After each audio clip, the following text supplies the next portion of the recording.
Well, hello everyone, my name is Passek, FlyFish Fanatic, and welcome to my tying bench. Today we'll be tying a very popular pattern over in the UK and throughout Europe. Not that popular here yet. Hopefully it'll get more popular here. It's a really good pattern. Older school pattern, and it's the Dabbler. This is my version of it. There's hundreds of different versions of the Dabbler. You can add different colors, different materials, and different tails, and different heads, and different legs, and all kinds of stuff. So it's a really versatile pattern, and it works really well, especially fished in a team, if you can. I know throughout Canada you can, other than BC, fish more than one fly. So this works on a single fly, but it really shines when you're on a team. So okay, I'll switch over. So today in the vise we have a Hends BL 510 in a size 8. These are awesomely super sharp hooks, really good. For the thread we're going to be using Semperfli Nano Silk. For the body we're going to be using the new Semper-seal in the golden olive. Oh, that one there. Excellent material. This is a new product that just came out. It's available in stores soon, and it's a seal fur substitute. So they're calling it Semper-seal. Great stuff. For the tail, we're going to be using some golden pheasant, hackle, some black natural hackle, and then for the front hackle, we'll be using this here, and it's the soft hackle hen, speckled gray.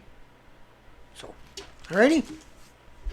Oh, yeah, and that's it. So, start off with some getting the thread base down.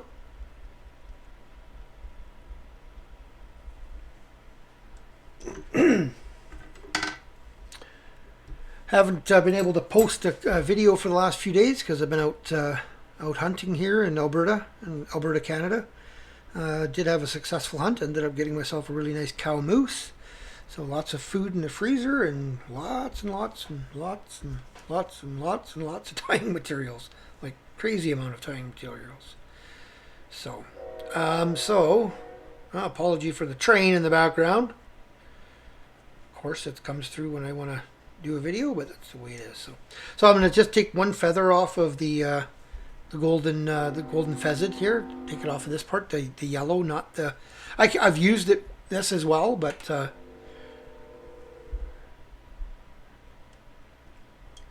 So now I'm going to roughly, I want it about the length of the body sticking past, roughly about there.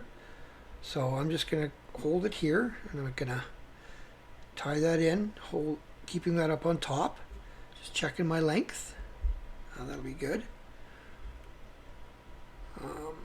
And if you don't have to have touching wraps on this right now, you'll be covering it in a bit anyway.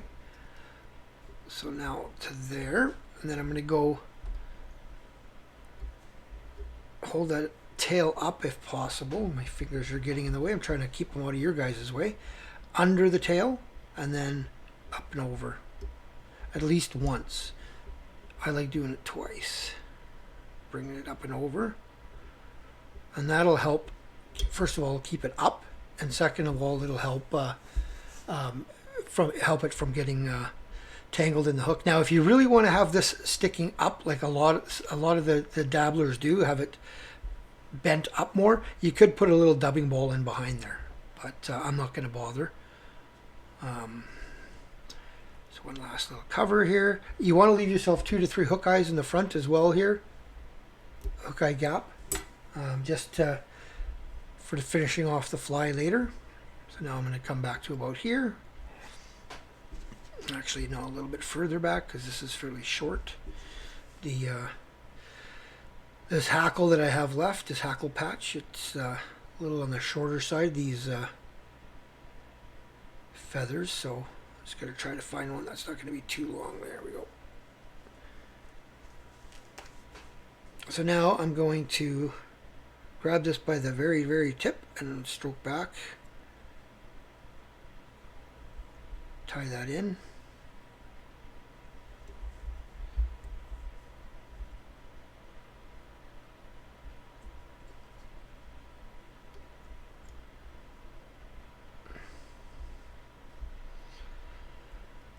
Make sure that's nicely tied down right back to your tie-in point with your tail.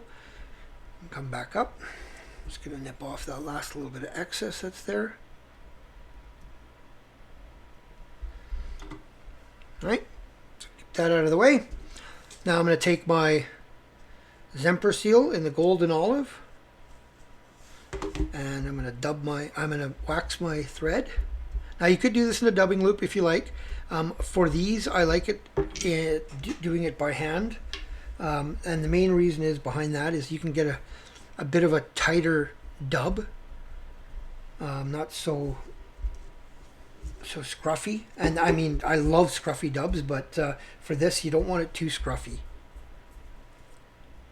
for this pattern. So I'm just dubbing on a little bit at a time. This new Semper-seal really dubs on really nicely as well. So come on back up. Let's come back. Get a little bit there, and I want to have it slightly thicker as I go forward. So slight taper to it. Like I said, there's hundreds upon hundreds of variations of this fly. This just happens to be one that I've been using. I haven't tied it with the Semper-seal. I've tied it with a few other brands. But since this is a new product out for Semperfli, I figured I'd do it with this and see how it goes. And I love, like I said, so far I just love it. This stuff dubs really well. It's got a really nice sheen to it. I like the fact that it's got really long fibers. Like some of these fibers are like an inch long, and I really like that. You can really do some nice leeches and stuff with it, right? Like a dubbed seals for leech. But you can keep it tighter like this too, right? So this is slightly tighter, but it's not really tight. I don't want it like crazy tight where it's just a little noodle. So 1, 2, 3, and then 1 full wrap right at the front. Try not to catch too many of the barbules there. Doesn't really matter because it's all going to get covered anyway, but just tie that in, cut that off. Get rid of that. Stroke all that material back. Make sure it's all tied down.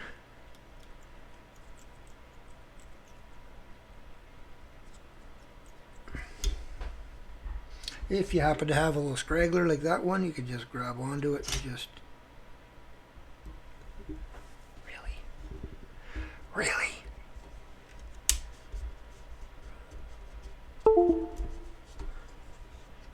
Unbelievable.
So hopefully that's still good. I have to cut a bunch out of there because it died on me right in the middle of filming, of course. So like I said, if you got any stragglers, just give them a pull out. Make sure that's in there nice. So now I'm going to take my barred hen, my speckled gray, and find myself a nice feather that's not going to be too crazy long, but I want it to be long enough that it's sticking past these here, just a little bit. So I have to just dig a bit and find a decent feather. There, that one looks okay. One of these two, pull two out. That'll do. Yeah, that'll do. So now I'm just going to strip off all the fluff. I'm going to tie it in by the stem. Right there. Make sure that's tied in nicely with the shiny side, or the more colored side out.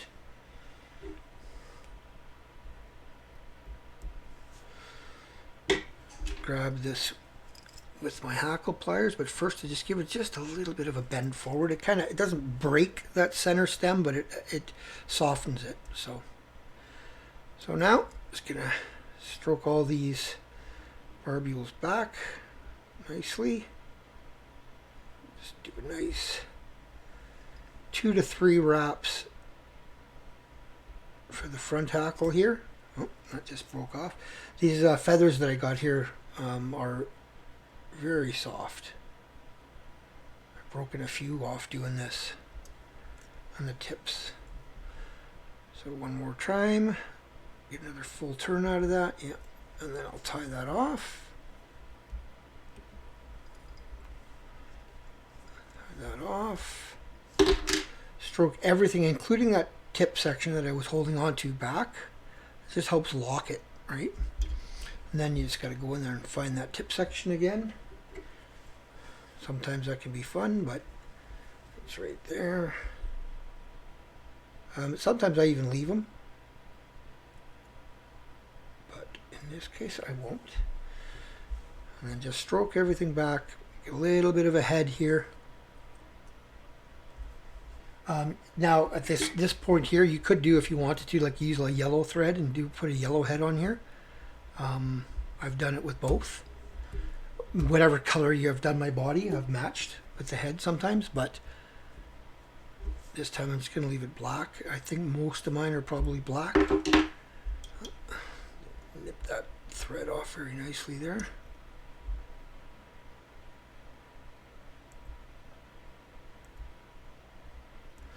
So now what else I can do here, just because I like a nice clean finish, just stroke that back, just hit it with your lighter real quickly. That'll just take care of that. So there you go. That's the finished fly. Now if I wanted to, I could just take my brush and just brush out the body a bit. If I wanted to make it a little scruffier. For this case, I don't want it much scruffier than this. That's about it. And just like I said, if you can fish these on a team, if you're allowed to, they're just deadly. Have a couple of different dabblers, or a dabbler and a cruncher, or depending on what's hatching at the time, having this on and a gamsel and a boatman or whatever, right? Depending on what's going on in the area you're fishing. Yeah, these can be really, really good. They can work really well. So, alrighty, give that a try. If you like that, give her a thumbs up. If you subscribe, thanks. If you have not, please consider doing so. Once I hit 1,000 subscribers, which is really close, we're getting really close to that, I'll be giving away a copy of the books I wrote, as well as some of the flies I've tied on this channel. So spread the word, everyone. Tie lines. See you in the next video.